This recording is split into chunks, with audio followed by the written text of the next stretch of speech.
Hello out there. I'm sorry I've been radio silent. My ambitions for digital media have run up against certain logistical problems, largely with upload speed.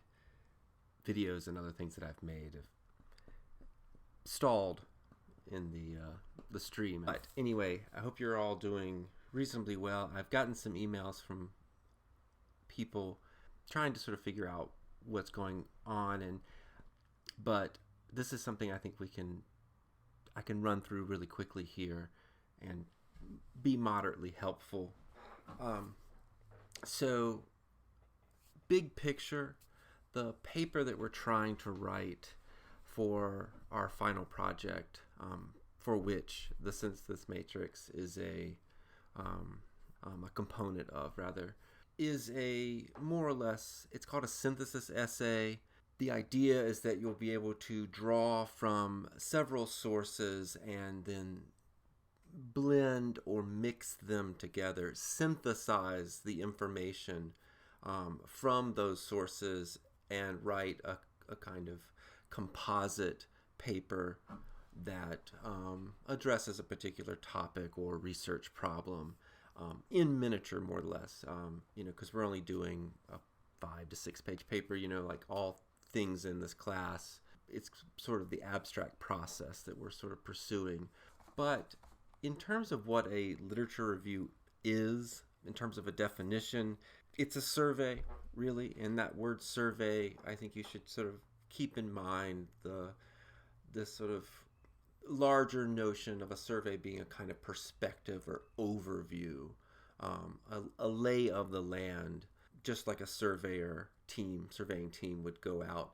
They sort of take the measurements of the topography of the land itself, so it can be sort of its elevation and its distances and its boundaries can be fathomed and sort of recorded and sort of analyzed, as it were. So that's essentially what this is. So this is going to be a kind of crash course in research.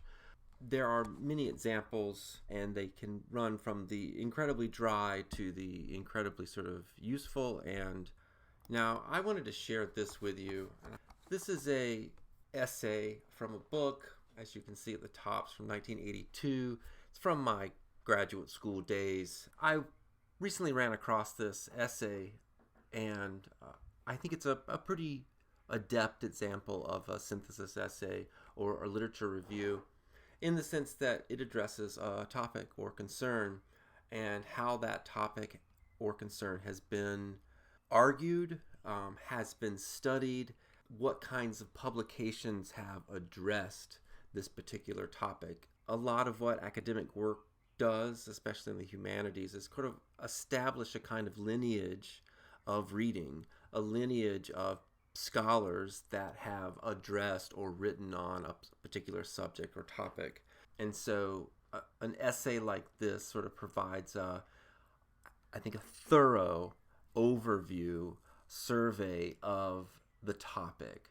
Now, these can be done with great skill, and they can be done in a rather epic fashion, and they can be done in a very simple and straightforward way, just kind of giving the bare bones of who said what when. But every synthesis essay or literature review should strive for some sense of completion.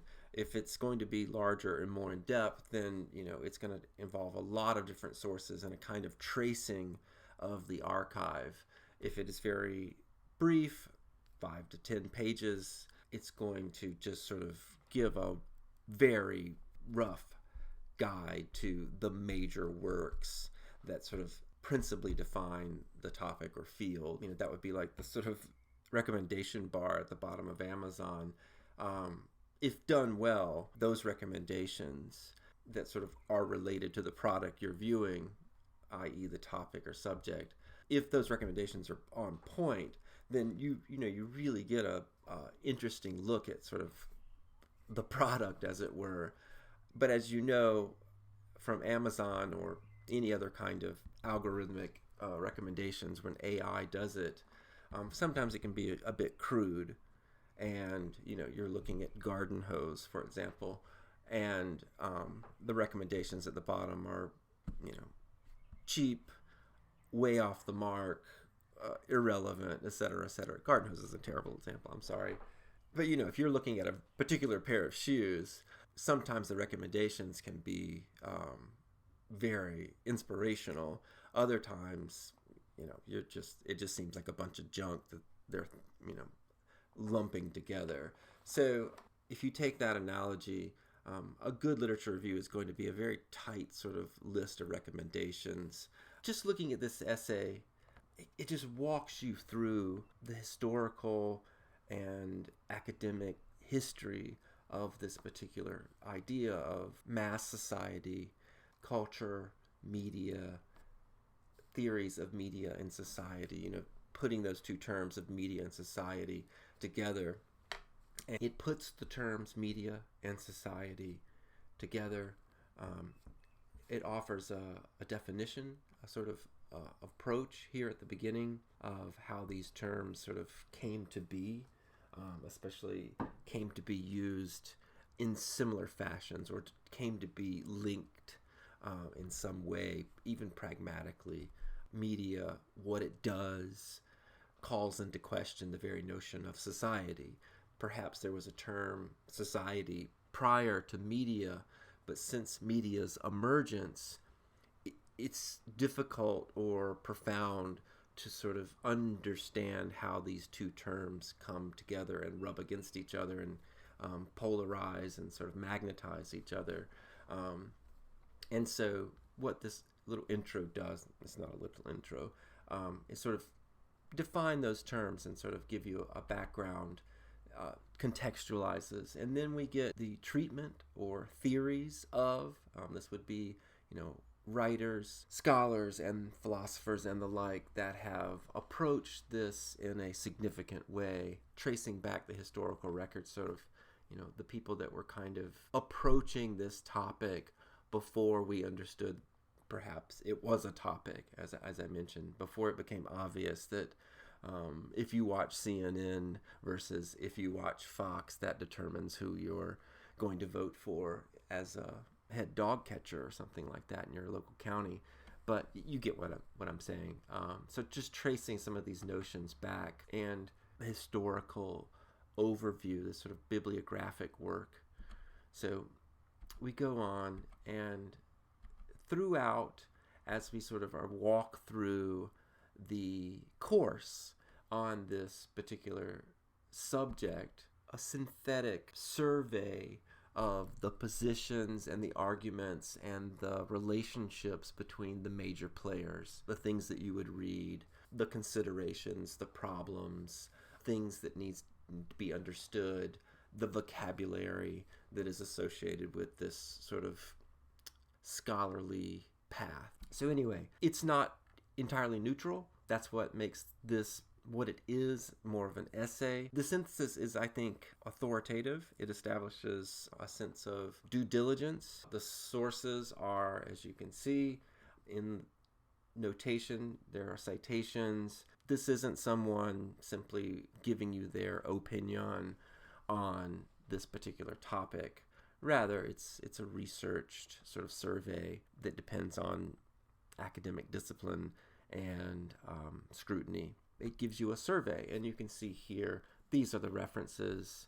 And the understanding in something like this is that this dude, Tony Bennett, reviewed, read, or engaged with all of these sources here, as you see. From these works, the essay is derived. So more or less, one could give a stranger on the street this list of books and say, okay, ostensibly I want you to read every one of these books, and then type up a survey, an overview of this entire reading list. And who knows what that would produce with your average person. At a certain professional level, a scholar such as Professor Bennett works on these texts, these sources, and is able to draw out this narrative, this synthesis of the information in such a way that presents it in a rigorous way, but also a kind of clear and insightful and comprehensive way. I think he has more or less kind of surveyed, in a literal sense, he's made roads through this massive list. It's not massive necessarily, but I mean, I think that these are heavy-hitting works, deep works, complicated, complex works within a very specialized area, and I think it would take you, me, or your cat a lot of time and effort and energy to go through this. Perhaps that is a reason to avoid such practices, but you get the idea, the game, as it were, that's being played. Distilling a narrative, distilling and synthesizing a path through this information that can be, processed. Here is the synthesis matrix. And as I've been saying, you have a project that is at a smaller scale than the examples that I've shown you.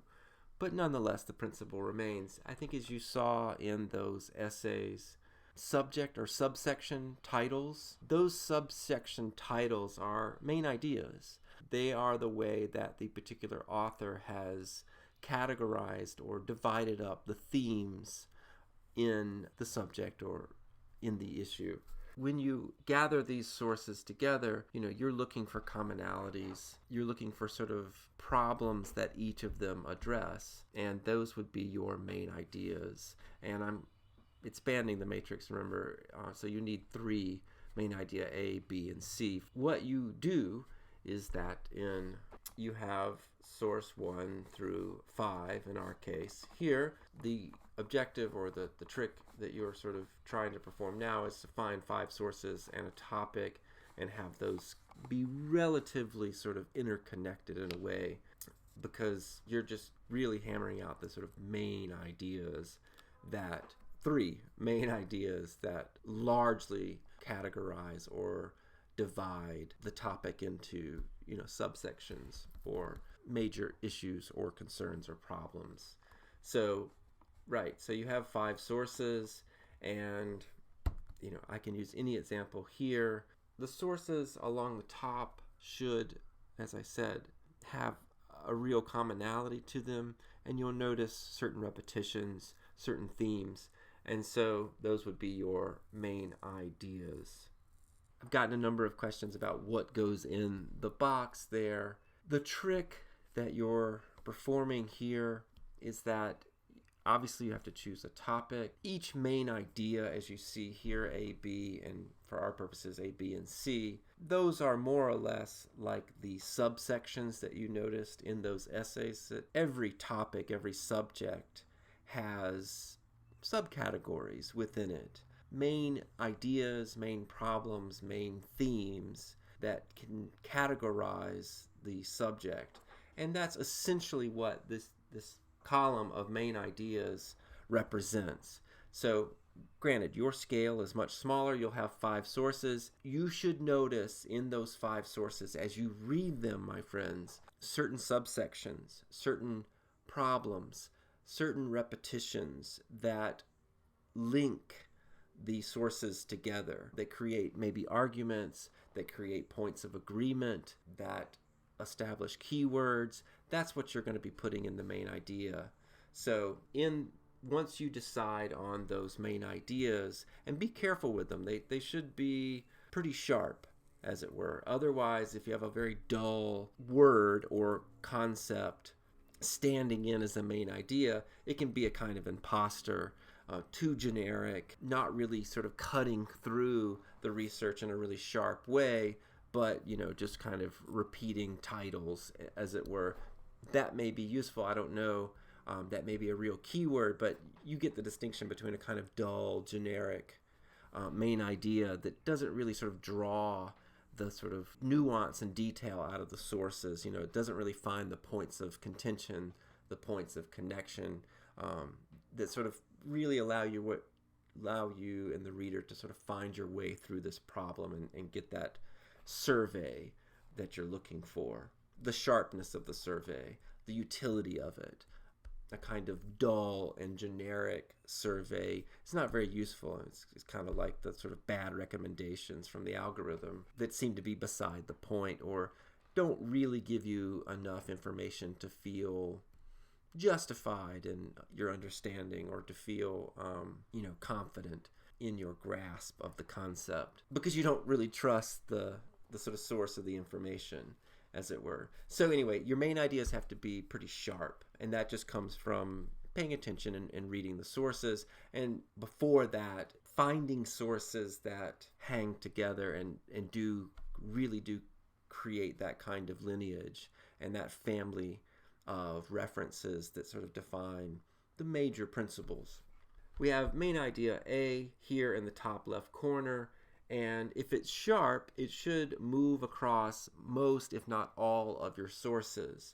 As I said, it can be too generic. If the topic is, air conditioners, and then your main idea A is air conditioning, then yeah, all 5 sources are going to talk about air conditioning. But, is that really an important aspect of air conditioning? Something like compressors would probably be a more relevant main idea. Each source discussing air conditioning would probably talk about compressors because that's one of the main components of an air conditioner. Really sharp main ideas that sort of define or sort of cut across the sources. So a number of people have asked me what goes in the box here. What goes in the box is how source 1 talks or comments or defines that main idea. And you'll need to sort of locate that within the text, paraphrase, draw out the sort of main lines of that sort of commentary, and put that into the box. Now, there's a way you can do it in a really shorthand manner and just fill that box with sort of cryptic comments, that kind of like notes. But as you know from your own study habits, taking a kind of shorthand cryptic note during class while you're listening to a lecture, sometimes when you go back to review that later, when you're not sitting in class listening to the lecture, i.e. you're, studying for the exam, and you come across a series of notes like America, Revolution, sometime in the past, you're like, well, this doesn't really tell me a lot here. Even though in the context of sort of filling in or kind of noting the reference, it made total sense to you at the time. What should go in the box here for our purposes is, 75 to 100 words of rather clear and concise paraphrase or summary of how a particular source addresses a particular main topic. That's what creates the matrix here. How does source 1 intersect with main idea A?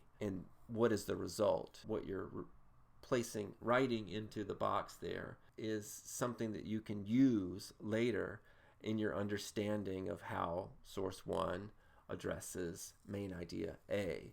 If you shorthand and take these kind of cryptic notes on it that are rather generic, then it's not going to be helpful going forward. And that's really what I'm looking for, is that I can sort of look at the matrix and more or less in a very expedient and distilled way, at least see the contours and outlines and the sort of major peaks and valleys of this particular subject matter, so that later when you, who have done the actual research, can then turn this into a paper, and that you can understand in some sense what your subsections are, how the information should be categorized, and I think more importantly how it should be narrated, how it should be organized and ordered so that you can find a way through it. You can sort of establish for the reader a kind of path through the archive, a path through this particular topic. That's what would go in the box upper left corner where source 1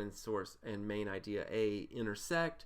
You just repeat the same process where main idea A and source 2 intersect, and then et cetera, and so on for each cell there. So how does source 1, 2, 3, 4, 5 intersect with main idea A?